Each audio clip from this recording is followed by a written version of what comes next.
Hello, beautiful viewers. Dom South through the cosmos. Prepare to indulge in experiencing sheer bliss, because today another Riven Cat-fitting stellar unboxing video is about to be brought to fruition. What item will I be unboxing? What item will I be opening? Without further delay, without further procrastination, allow me to elicit the box. What item is encompassed inside this hefty, bulky, tangible, nifty box? Let's find out. I'm going to demystify that answer to that inquiry right here, right now, so bear with me. It will only take me billions of picoseconds to extract the item from the box and subsequently flaunt it in front of the camera for you to feast your eyes on. Be prepared for a glorious unboxing moment. Let's allow the unboxing process to commence. Here we go. The box has been opened. Now we need to open the package.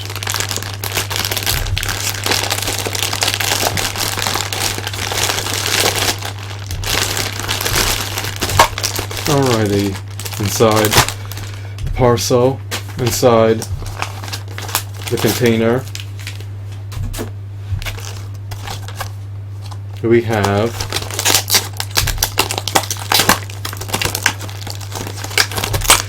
packaged in popcorn in conjunction with bubble wrap, with the figurine engulfed in the bubble wrap.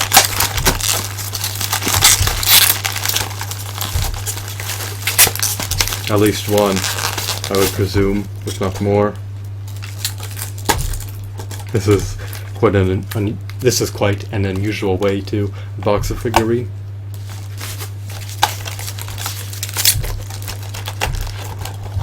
I've never had to deal with unboxing a figurine from a plastic container.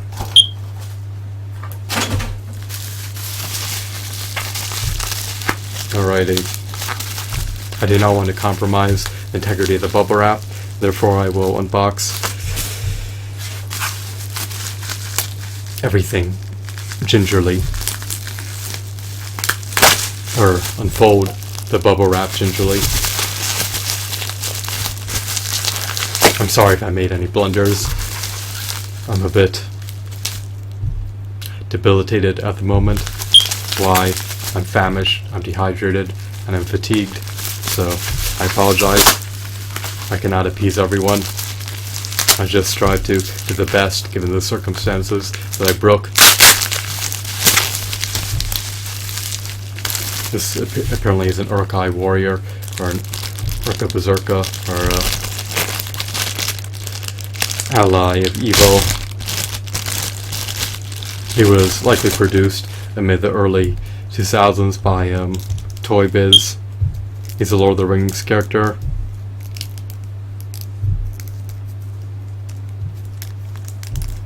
He has a button in the back that can enable you to ascend or descend his arms. Just trigger that button at your own discretion. His helmet is removable. You have autonomy to remove it. I prefer to just leave it on. He can swivel his wrists and his forearms. He lacks an ankle pivot. He lacks a diaphragm joint. He lacks a waist swivel. His head seems to be on a disc joint. He lacks finger joint articulation. I love his muscle tones. I love his biceps.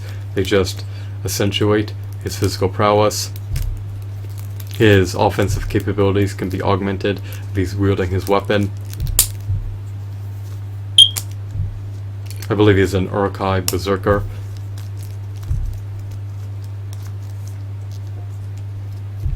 I love the tattoos and the markings that adorn his body. It really denotes that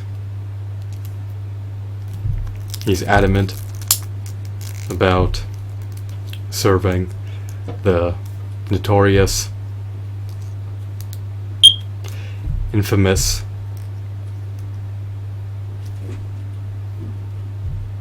Saruman and Sauron. I believe the symbol is a white hand. A Saruman. Saruman serves Sauron, so by default he serves both masters.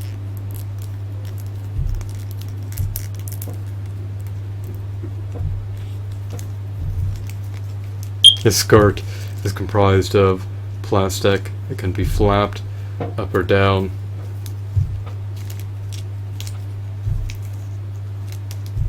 He can swivel his legs in conjunction with being able to rotate his legs. He can also rotate his arms.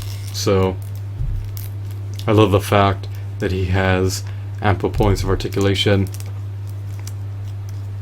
Did I have to relinquish a myriad of dollars to procure him? Unfortunately, I had to concede to the bargain price. I procured him for under $10. I recollect paying $8.75 to obtain him. That included the shipping as well, so I'm content with this purchase and decision. I love Lord of the Rings action figures. I believe that this figurine, this character, was featured in The Lord of the Rings, The Two Towers, which was directed by Peter Jackson. This bubble wrap can be utilized for another figurine. He's now liberated. He's free from the confines of his package. Now we can wreak havoc against other figurines on the shelves. I'm just being sarcastic here and facetious. He's just going to remain sedentary. He can be placed into any dynamic pose, or practically any dynamic pose.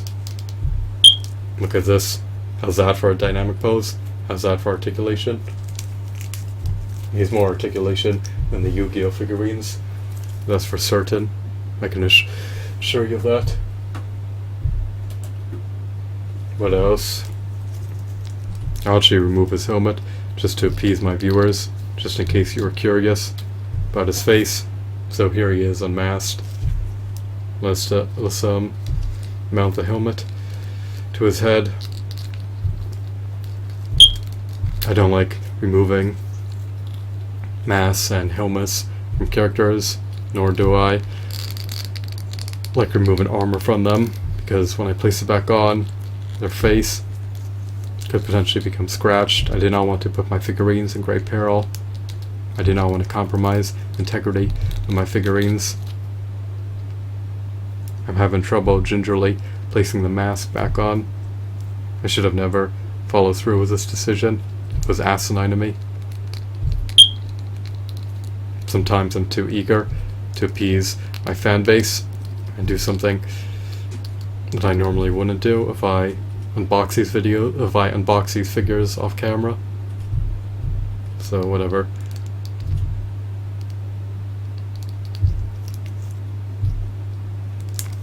He can muster up his courage and charge in the fray battle with no qualms about who he's going to sever and decimate. That obstructs his path. If you impede his movements, he may get slaughtered, bludgeoned. So stay out of his proximity. Berserkers are deadly, menacing, intimidating, fearsome, sadistic, coercive, malicious warriors.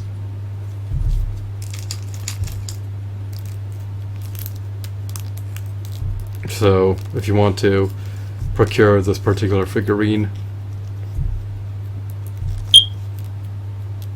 with a bent blade, then consider purchasing him via eBay. If you want to procure him with a blade that is intact, that is not bent, that has not had its integrity compromised, then procure him new via eBay or Amazon. Is he scarce? Is he an anomaly? Well, his figurines are becoming more expensive. They're becoming more scarce. Why? There's only a finite amount of them. The ones that do remain are liable to get decimated. Collectors are less apt to relinquish these figurines after they obtain them, so I have a hunch that he'll emerge on eBay in the pending years, but the quantity of him may be greatly reduced. In a decade from now, we will see what will transpire. The future is an enigma. Regardless, so I hope that you found this video to be enthralling and insightful. Have a wonderful, marvelous day. Goodbye.